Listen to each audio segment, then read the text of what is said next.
चाहे आप गांधी को लाख गालियां दे लीजिए, नेहरू को जितनी आप बातें कह लीजिए, वामपंथियों को चाहे कह लीजिए कि उनका लीडरशिप ब्राह्मणवादी था, बिल्कुल था। और आज भी अगर कम्युनिस्ट पार्टियों के पोलिट ब्यूरो को देखिए तो डोमिनेंट जो उसकी पोलिट ब्यूरो में मेंबरशिप है वो सभी अपर कास्ट है। लेकिन इसके बावजूद जितनी ये धाराएं थी, सब में एक चीज जरूर थी कॉमन, कि मनुवादी पुनरुत्थानवाद या सवर्ण हिंदुत्ववादी विचारधारा का एक तरह से निषेध सब में था। लेकिन जो निषेध करने वाली शक्तियां थीं वो 2014 में आते आते बिल्कुल खलास हो गई। क्यों हुई, ये सोचने की बात है। तो मुझे ऐसा लगता है कि जो हारी हुई शक्तियां थीं, चाहे वो हिंदू महासभा हो, चाहे वो संघ हो, चाहे जनसंघ हो, स्वतंत्र पार्टी हो, प्रजा परिषद हो, कश्मीर वाली प्रजा परिषद, ये सभी लंबे समय तक काम करती रही समाज में। और समाज में सिर्फ झंडा लेकर, नारे लगाकर नहीं।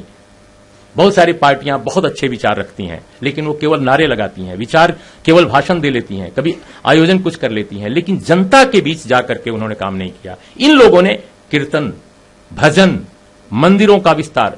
तो हमारा यह कहने का मतलब है कि जो लोग बिल्कुल जिनके पास समर्थन नहीं था, उन्होंने कैसे धर्म का हथकंडा अपना करके और उन्होंने कीर्तनों के जरिए, भजनों के जरिए, तमाम तरह के नए देवी देवताओं के जरिए, सिनेमा के जरिए, टेलीविजन चैनलों के जरिए, मनोरंजन चैनलों के जरिए सब कुछ उन्होंने लगातार काम किया कंसिस्टेंटली। और चूंकि भारत का कॉर्पोरेट वर्ग, भारत का जो व्यवसायी वर्ग है, बड़ा व्यवसायी वर्ग उनके साथ था, यानी सवर्णवादी हिंदुत्व, ब्राह्मणवादी हिंदुत्व और भारत का कॉर्पोरेट दोनों की ताकत मिली हुई थी। इसलिए उन्होंने बहुत खूबसूरती के साथ इस्तेमाल किया और उन तमाम, चाहे अर्जक संघ हो, वामपंथी हो, कांग्रेस के पॉजिटिव लोग हों, समाजवादी हों, इन सबके तमाम जन समर्थन के बावजूद वो काबिज हो गए।